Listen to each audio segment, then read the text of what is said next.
Thank you for the opportunity to come and speak to you today. I wanted to, first of all, explain my perspective in being up here talking to you. So I've spent the last several decades working with and for Inuit communities in Inuit Nunangat. Inuit Nunangat is the Inuit homeland in Canada. I've also been a research scientist, a field scientist in the Arctic for 35 years. But perhaps the reason why I've been invited here today is I'm also the co-founder and director of Smart Ice. And Smart Ice is a social enterprise which puts into the hands of Arctic communities the tools and the technology they need to adapt to changing sea ice conditions. So I can't really in 5 minutes tell you all about Smart Ice, so I encourage you to come to presentations, science presentations on the Wednesday afternoon and also Wednesday evening at the reception. I'll be giving a very brief slide presentation on Smart Ice. But what I want to focus on in my 5 minutes today is really the guiding principles that have really directed how we operate Smart Ice in Inuit Nunangat and other Indigenous communities in Canada. These principles have been co-designed with Inuit, and that's obviously very important that co-design happens. In its submission to the 2016 Naylor Panel for Canada's Fundamental Science Review, the National Inuit Organization, Inuit Tapiri Kanatami, ITK, identified Smart Ice as an exemplary model for a well-developed relationship with Indigenous groups that incorporates Inuit observation and monitoring systems into fundamental research in Canada. So these principles are recognized by Inuit and are something that when you are thinking about smart innovation in Indigenous communities, you need to be thinking about some of these. Just lastly, to give you some idea, in 2017, Smart Ice was one of 19 international projects that was a recipient of the United Nations Momentum for Change Climate Solutions Award. This is an award that sort of identifies the most innovative, scalable, and practical examples of what people around the world are doing to combat climate change. And the real surprise for me was to learn that in all the years of this prize, Smart Ice was the first innovative initiative that was recognized in the Arctic. And maybe that's something to discuss in the panel. So just to go through 5 of these principles.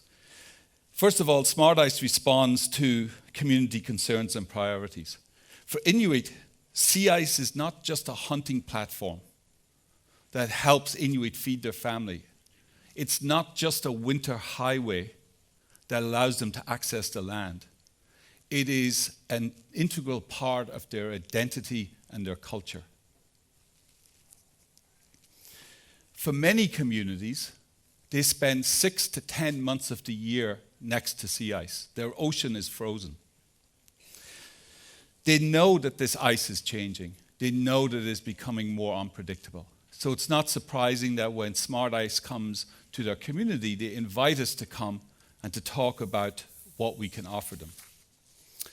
Secondly, Inuit have been using their knowledge of sea ice to travel safely for centuries.